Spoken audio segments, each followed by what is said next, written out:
Ujú. Muy buenas noches, hermanos y hermanas.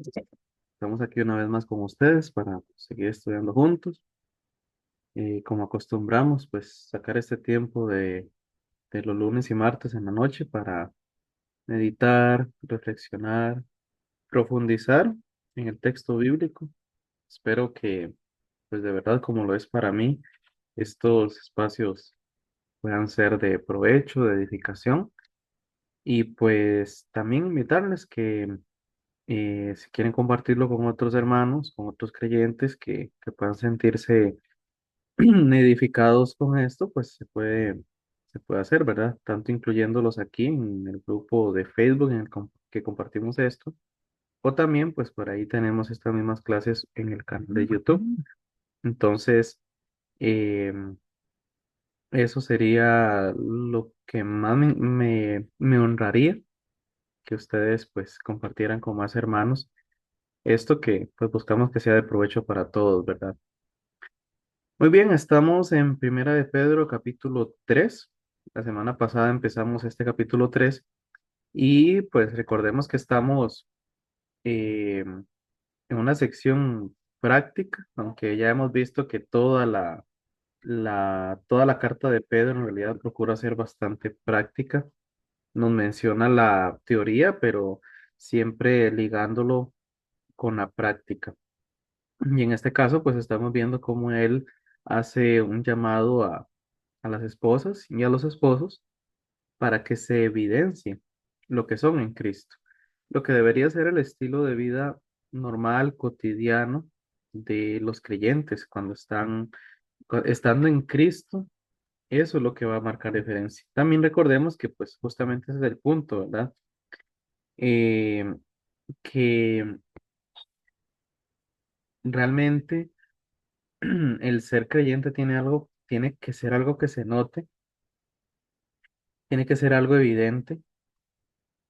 Incluso el estilo de vida, hemos hablado que es lo que va a hablar más, lo que va a evangelizar más, que incluso la mucha predicación que uno haga, la mucha exposición de texto bíblico, el estilo de vida, más allá de un culto dominical, el resto de la semana, en el contexto familiar, en contexto laboral, con los vecinos, con absolutamente todas estas áreas, realmente donde está lo que va a marcar diferencia es más allá de la reunión dominical, del tiempo que estemos ahí con los demás creyentes en una reunión. Entonces, esto es parte del llamado, pues, indispensable que tiene esto, ¿verdad? Ahora, eh, volviendo a este punto del texto, eh, estamos, ya analizamos lo que son los primeros versículos del capítulo 3. Estábamos viendo el versículo 4, recordando que parte del llamado que Pedro le hace a las hermanas, pues es que el énfasis no sea meramente en lo externo. Decíamos que no es que no se puedan arreglar, no es que no se puedan peinar o maquillarse. El problema es cuando el énfasis está específicamente en lo externo, cuando creen que por medio de lo externo pueden ganar mérito o incluso ahí específicamente estamos viendo el caso de hermanas que están casadas con inconversos, ¿verdad?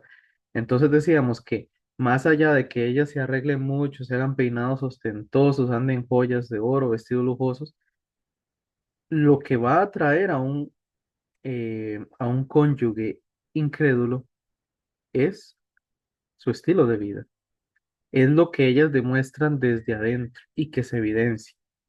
No hay mayor atractivo para una mujer que el amor, el gozo, la paz, la paciencia, toda la obra del Espíritu Santo. No hay mujer más atractiva que la que refleje a Cristo en su corazón, en su alma. Entonces, eso es en esencia lo que nos dice Pedro, ¿verdad? Que la belleza sea no de la externa, sino más bien, dice en el versículo 4, la incorruptible, la que procede de lo íntimo del corazón y consiste en un espíritu suave y apacible. Y esto sí que tiene mucho valor delante de Dios. Valga decir también en este versículo 4 antes de continuar con el siguiente, de que en realidad, pues, este aspecto de enfatizarse en el corazón más allá que lo externo no es algo nuevo de Pedro. En realidad es algo que el Señor mismo dijo, ¿verdad? Enseñó que debemos de ir más allá de lo externo, más allá de la preocupación en lo pasajero. Por ahí Él nos decía que la vida es más que el alimento, el cuerpo más que el vestido, ahí en Lucas 12. Entonces, eh, incluso, bueno, Pablo también. Por eso les digo que este no es un tema único de Pedro y creo que lo sabemos, ¿verdad? Pablo también lo menciona ahí a Timoteo en 1 Timoteo 2 9 y 10 cuando él dice que lo mismo, una advertencia para no enfatizarse únicamente en lo externo. Entonces, ese punto veíamos ahí, en ese versículo 4 de Primera de Pedro, capítulo 3. Ahora, luego de esto, Pedro pasa a hablar de ejemplos, ejemplos de mujeres que, por lo menos dentro del contexto de la historia judía, fueron muy, eh, llamaron la atención, por decirlo así, pero no porque fueran, utilizaran esos peinados, joyas, esa vestimenta extravagante, sino por su conducta. Y él va a mencionar un ejemplo en específico, que es el de Sara, la esposa de Abraham. Entonces, si gustan, leamos versículos 5 y 6. Voy a leer, como les he dicho, yo prefiero leer la Reina Valera contemporánea, pero por supuesto ustedes tienen sus Biblias o pueden hacer comparaciones de versiones, que sería siempre lo ideal. Dice entonces el versículo 5 porque así era la belleza de aquellas santas mujeres que en los tiempos antiguos esperaban en Dios y mostraban respeto por sus esposos. Por ejemplo, Sara obedecía a Abraham y lo llamaba Señor, y ustedes son sus hijas, si hacen el bien y viven libres de temor. Así que, como mencionaba, en esencia, aquí Pedro lo que está buscando es darle aún más fuerza a su argumento en cuanto a lo que hace verdaderamente atractiva a una mujer. Eh, Posiblemente estemos familiarizados con la historia de Sara, ¿verdad? Por lo menos si hemos leído lo que Génesis nos relata acerca de Abraham, pues también Sara tiene un papel importante, que es otro de los aspectos muy significativos de lo que veníamos hablando en cuanto al tema de la sumisión.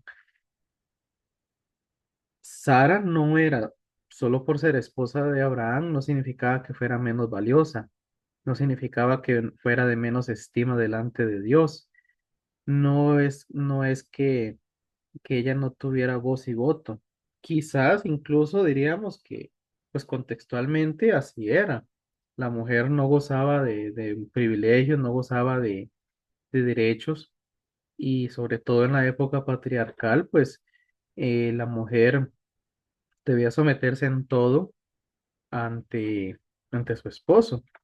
Sin embargo, es interesante porque en realidad si nosotros vemos la escritura, podemos notar que las mujeres de las que se habla demostraron sin faltar el respeto, sin querer dominar, sin querer demostrarse superiores a los hombres, a sus esposos, demostraron que también eran muy valiosas y que también eh, incluso, digamos, podemos entender por qué están en la escritura como ejemplo, como el caso de Sara, pero sé que estamos familiarizados con otros ejemplos, ¿verdad? Como el de eh, Rahab en su momento, también Ruth, eh, quizás incluso la misma Rebeca,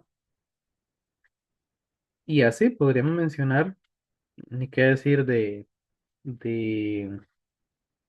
la jueza Débora. Por ahí, ya un poco más adelante en la historia, vemos a Abigail, Betsabé. Entonces, es importante notar esto, ¿verdad? Porque las mujeres, más bien la Biblia viene a mostrar cómo Dios dignifica a la mujer. Ella es ejemplo, es modelo y ha quedado registrada en la escritura, pues eh, hasta nuestros tiempos, como parte de lo que Dios quería que quedara para toda la eternidad, ¿verdad? No se les excluyó del registro bíblico y están ahí para darnos ejemplo de que desde su posición como mujeres, como esposas, también eran valiosas y también eran parte de los propósitos de Dios. Y eso entonces es lo que resalta Pedro ahí, ¿verdad? Cuando dice que en aquellos tiempos, refiriéndose al Antiguo Testamento, pues muchas de estas mujeres, estas santas mujeres que él menciona, mostraron sumisión, piedad, sin que eso significara perder su dignidad y su valor.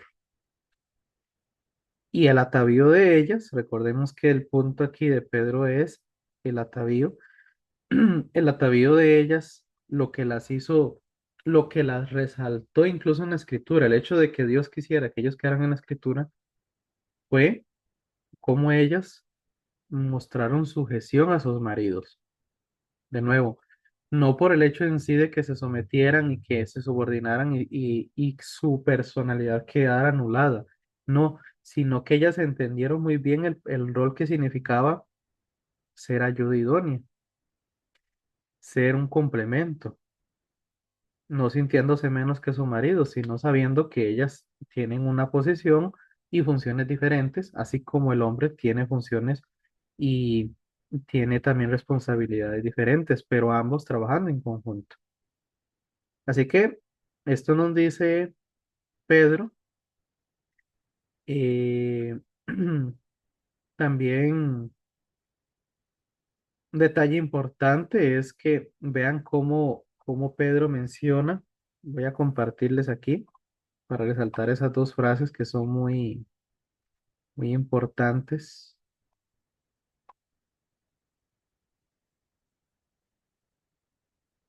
Si pueden notar aquí en el versículo 5,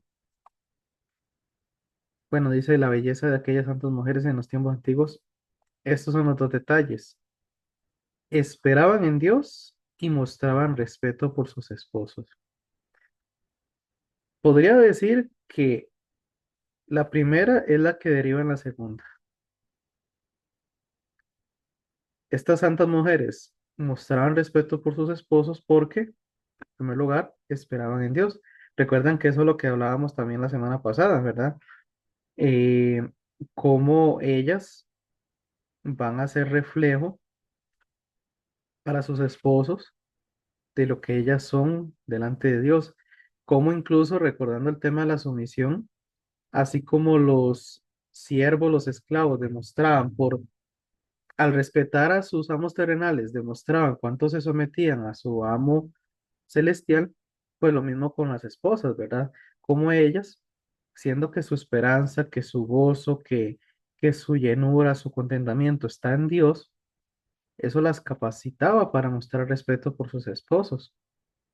Creo que de hecho un muy buen ejemplo de esto podría ser el de Abigail.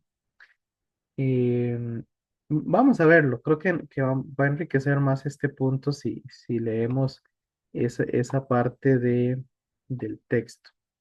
Vamos a buscar entonces, esto sería en primera de Samuel 25. Bueno, para no leer muy tanto el texto, para no extenderme mucho, vamos a ver, bueno, dice en el versículo 2, recuerden, primera Samuel 25, que en Mahón vivía un hombre muy rico con una gran hacienda que se llamaba Nabal, su esposa Abigail. Ella era mujer hermosa e inteligente, pero Nabal, que era descendiente de Caleb, era duro y malvado. David, que estaba en el desierto, supo que Nabal estaba trasquilando sus ovejas, así que envió sus criados.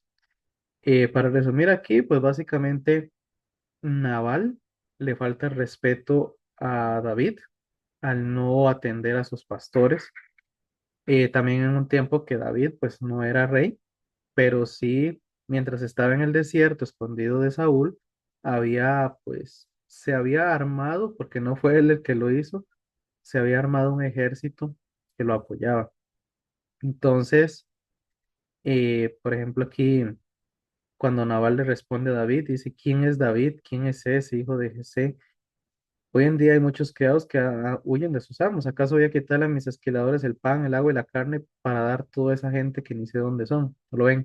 Aquí Nabal menospreciando a David, que había pedido a Nabal que atendiera a sus hombres. Entonces dice el 13 que David dijo a sus hombres, tomen sus espadas y fueron todos pues a encontrarse, pues a ir a matar a Nabal, en realidad. Pero uno de los criados de Nabal fue a decirle a Abigail lo que había ocurrido, ¿verdad? Eh, También vemos que era un mal agradecimiento de parte de Nabal porque los hombres de David habían estado cuidando a los criados de Nabal en el desierto, los habían protegido, los habían atendido. Entonces él lo único que pedía pues era comida para ellos.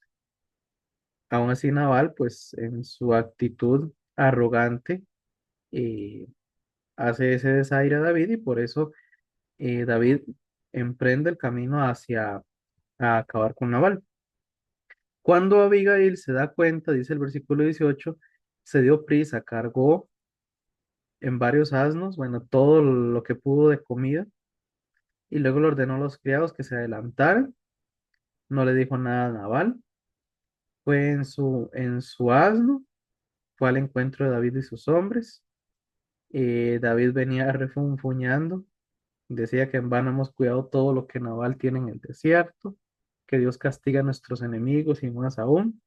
Y entonces dice aquí el 23 que cuando Abigail vio a David, rápidamente se bajó, se inclinó ante David sin levantar la vista, se arrojó a sus pies y le decía, Señor mío, que caiga sobre mí el pecado de mi esposo. Pero antes te ruego que me permitas hablar, escucha a tu humilde servidora. No tomes en cuenta las palabras de Nabal, mi imprudente esposo. Le hace honor a su nombre, ya que su nombre significaba insensato. Siempre ha sido un imprudente, pero cuando vinieron los jóvenes que enviaste, yo no los vi. Te juro por el Señor que estoy segura que el Señor no quiere que derrames sangre ni que tomes venganza, que todos tus enemigos, incluyendo a Nabal, sean duramente castigados. Mira los presentes que tu servidor ha traído, son para los hombres que vienen contigo. Por favor, perdóname si te he ofendido. Yo estoy segura que el Señor afirmará tu descendencia. Eh, y bueno, ahí sigue hablándole acerca de, exaltando a David, ¿verdad? David entonces le responde, bendito sea el Señor Dios de Israel que te envió a mi encuentro y bendigo a Dios por ti, tu razonamiento, porque gracias a ello me has impedido derramar sangre inocente y vengarme por mi propia mano. Te juro que por el Señor, que Él me ha impedido hacerte daño, si no te hubieras apresurado, entre hoy y mañana tu esposo Nabal se habría quedado sin sirvientes, pues todos habrían muerto. Entonces David recibió de Abigail todo lo que había llevado y le dijo, regresa en paz. Eh, bueno, el resto de la historia, ahí ustedes lo pueden leer. Básicamente, pues después Nabal fallece como parte del castigo que Dios hizo hacia él directamente, no en manos de David. Y, y luego, pues más adelante, entonces, David manda a traer a Abigail eh, para tomarla como esposa. Esto sería todo un estudio, ¿verdad? Hay muchos detalles ahí significativos de las acciones de Abigail, pero sí quisiera que noten cómo esto refleja lo que nos decía Pedro en cuanto a aquellas santas mujeres. Y ojo que aquí vemos que Abigail, pues, este, no era una mujer de clase alta, ni siquiera era una mujer distinguida, era una mujer, pues, sencilla, la esposa de un hombre bastante arrogante, insensato. Y aunque el texto no lo dice directamente, pues podríamos entender que Abigail era justamente una mujer que esperaba en Dios. Bueno, incluso en sus palabras, ¿verdad? Lo que le dice a David, ella habla prácticamente como que si fuera Dios mismo, llamándole la atención a David para que no cometa algo de lo cual se pueda arrepentir, que no tome venganza por sí mismo. Eh, Ve, por ejemplo, aquí en el 26 dice, Señor mío, te juro por el Señor y por ti mismo que estoy segura que el Señor no quiere que derrames sangre ni que tomes venganza. ¿Lo ven? O sea, esto es lo que querían que notáramos, cómo ella, sin pretenderlo, estaba representando a Dios delante de Dios, delante de David, funcionaba como profeta para David. Claro está, se deja ver el temor de ella delante de Dios. Y también notemos cómo ella es quizás, por eso me vino a la mente y creo que fue bueno ver este ejemplo. Ella es ejemplo justamente de lo que significa sumisión, porque se sometía a un hombre que no lo merecía, lo más mínimo, por sí mismo no merecía que se le sometiera, que lo respetara, ni que decir que lo defendiera, ¿verdad? Pero aún así, ella tomó cartas en el asunto, ella actuó, no pensando en Naval como tal, sino pensando incluso en la gloria de Dios, pensando que independientemente de lo que le pasara a Naval, lo que pudiera hacer David podía ser algo que más bien dejara mal tanto a David como al mismo Dios, ¿verdad? Por los actos de David. Entonces es un buen ejemplo a lo que se refería Pedro cuando nos dice esto de aquellas santas mujeres que en los tiempos antiguos esperaban en Dios y mostraban respeto por sus esposos. Como decía, yo sé que es muy tentador quedarse ahí a analizar más del detalle. Creo que ustedes pueden sacar su rato para estudiar por aparte la historia de Abigail, lo que acabamos de leer, así como por encima, pero yo solo quería mencionarlo como ejemplo. Aunque Pedro nos da ejemplo en el versículo 6, pero quizás este evento, esta narración de Abigail, creo que también pues es muy valiosa, ¿verdad? Pasemos entonces a este otro ejemplo. No lo vamos a ver tan en detalle porque creo que implicaría más tiempo. Digamos que la historia de Sara, así como la de, digamos que de Abraham en general, abarca varios capítulos, entonces no es lo mismo como acabamos de leer en un solo texto lo de Abigail, ¿verdad? Habría que ver varios textos donde se muestra la actitud, la conducta de Sara. Entonces, nada más vamos a limitarnos como a analizar a qué se refiere Pedro en respecto a ella. Y es que es interesante porque podría parecernos que Sara, por lo menos lo que sabemos de ella, y no es como que fuera un muy grande ejemplo de respeto a Abraham, por lo menos en nuestros términos, ¿verdad? Sobre todo pues cuando ella prácticamente lo obliga a acostarse con su criada, y cuando ella, este, también cuando Dios le confirma la promesa a Abraham de que van a tener un hijo, recuerdan que ella se ríe, de ahí viene el nombre de Isaac, ¿verdad? Risa. Em, entonces, cosas así, uno pues tal vez dudaría de este ejemplo. Bueno, el asunto es que, como ya acabamos de ver con el ejemplo de Abigail, el hecho de que tomaran iniciativa, el hecho de que pues sugirieran, aunque fuera de forma insistente, ¿verdad? Pero sugirieran a sus esposos, en el caso de Sara, que insistió a Abraham, eso en ningún momento significó falta de respeto. Eso en ningún momento significó que ellas quisieran estar por encima de ellos, que los quisieran manipular a su antojo. También es significativo que de Sara en ningún momento vemos que se nos diga de que ella era una mujer ostentosa, que una mujer que gustaba de ataviarse como las mujeres paganas de ese tiempo. En ningún momento vemos que ella fuera este, una mujer orgullosa, por poner un ejemplo. También no vemos que ella fuera como Jezabel, la esposa del rey Acab.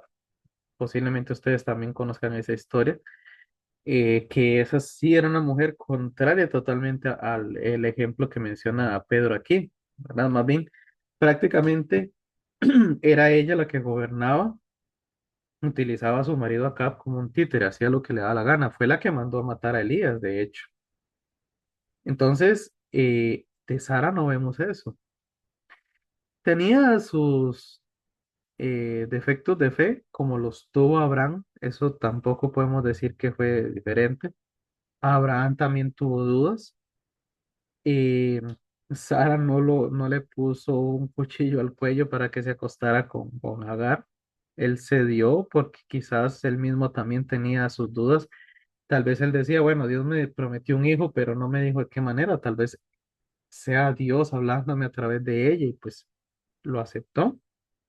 También recordemos que Abraham dos veces mintió en cuanto a Sara, diciendo que era su hermana en lugar de ser su esposa, por temor a que lo mataran por ella. Entonces, si lo vemos desde ese punto de vista, Sara en realidad sí es un modelo, no perfecto. Al final de cuentas, ninguno de los personajes bíblicos es un modelo perfecto, pero sí son modelos de seres humanos, como nosotros, de los cuales podemos aprender. Y Sara, pues entonces, viéndolo así, es un gran ejemplo para las esposas, quizás incluso teniendo la ventaja de que su esposo sí era creyente. Por eso es que tal vez el ejemplo de Abigail ilustró mucho mejor este punto, pero eh, igual para Pedro fue importante mencionarla. También recordemos que Sara pues estaba en muy alta estima en el pueblo judío, siendo pues la madre de toda la descendencia de Abraham, de la progenitora de la promesa de Dios. Y algo significativo que menciona Pedro es que él dice que lo llamaba Señor. Vean que él ni siquiera se detiene mucho y pueden volver a ver en el versículo 6. Él ni siquiera se detiene a mucho a, desglosar las razones por las cuales Sara era un ejemplo. Ella solo le limita a esa frase, lo llamaba Señor. Bueno, es el llamarlo Señor es quizás la más grande muestra de respeto. Creo que en realidad siempre, ¿verdad? En todos los tiempos, pero en ese momento específico de la historia, llamarlo Señor era reconocer la autoridad de Él, reconocerlo como su cabeza, reconocerlo como quien dirige el hogar, dirige la familia, quien toma las decisiones. Y ella en ningún momento buscó usurpar esa autoridad. Ella reconocía esa autoridad. De hecho, aquí nos dice, hay una referencia a Génesis 18:12. Vamos a ver si ahí específicamente lo menciona. A ver, vean que de hecho el texto directo lo menciona. En el momento cuando Dios le está haciendo la promesa a Abraham, le está confirmando, y cuando ella se ríe, vean que aquí lo menciona, ¿verdad? Se rió pues Sara, leyendo de Génesis 18:12. Se rió pues Sara entre sí diciendo, después que envejecido tendré deleite, siendo también mi señor ya viejo. ¿Lo ven?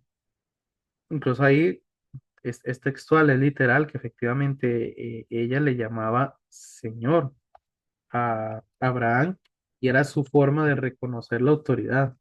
Vean que ella no le falta el respeto diciendo, no, es que él es un anciano y él no sirve para nada.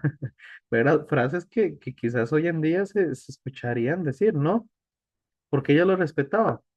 Bueno, porque aunque el texto no lo mencione de forma tan clara, pero se deja ver que ella también tiene un respeto por el Señor. Y aunque aquí se ríe de la promesa, podemos también entenderla, ¿verdad? Porque ella con sus 90 años, Abraham con sus 100 años, ella después de tantos años, por lo menos unos 25 años de esperar el cumplimiento de esa promesa que se le había dicho la primera vez, eh, posiblemente ya se había rendido, posiblemente ya se había resignado. Entonces tampoco podemos juzgarla mucho porque Pues, en esa situación quizás hubiera sido lo mismo. Pero aún así, Pedro nos dice que ella lo llamaba Señor, se sometía a él. Y si lo hacía es porque reconocía que él era alguien a quien debía respetar. Termina entonces Pedro diciendo en versículo 6 que todas las que siguen su ejemplo son sus hijas. Así como en su momento Pablo ahí en Romanos 4 menciona que todos los que somos de la misma fe que Abraham somos hijos de Abraham, aquí en este caso todas las mujeres, las esposas creyentes que se someten a sus maridos, sean creyentes o no, como lo hacía Sara, lo respetaban, no en sí por quien fuera él, sino por quien estaba por encima de él, que es Dios. Si hacen el bien y viven libres de temor, o sea, una conducta, como de nuevo, no basada en el mérito del esposo, sino en el hecho de que ellas responden delante de Dios, ante el Dios al que sirven, ante el Dios que lo obedecen. Las mujeres creyentes responden ante el Dios que les brindó salvación por medio de Cristo, que las hizo hijas del Señor, también hijas legítimas. Entonces, a raíz de eso, si se comportan de esa manera, están siendo hijas de Sara. ¿Ok? Así que eso es, vean todos los versículos que dedicó Pedro. Posiblemente, decía la vez pasada, ¿verdad? Posiblemente es que haya más problema, hubiera habido más problema en ese tiempo en cuanto a las hermanas creyentes por ese tema de cómo tratar con sus esposos inconversos. Entonces quizá por eso le dedica estos 6 versículos para hablar de ellas. A los hombres les dedica a los esposos un versículo, pero bien cargadito. Ahí lo vamos a ver Dios mediante el día de mañana. Listo por hoy. Oremos. Padre, te agradecemos la palabra que hemos podido reflexionar en ese tiempo y te agradecemos porque a través de ella podemos ver cómo pues el llamado, no solo pues a las hermanas, sino en general a todos los creyentes, a ser realmente un reflejo de sumisión, sometiéndonos a ti con todo gusto y a la misma vez pues siendo un ejemplo de sumisión para todos los que nos rodeen. Gracias Señor, te damos en Cristo Jesús. Amén. Quedamos así hermanos, entonces nos vemos Dios mediante el día de mañana. Tengan muy buenas noches y bendiciones.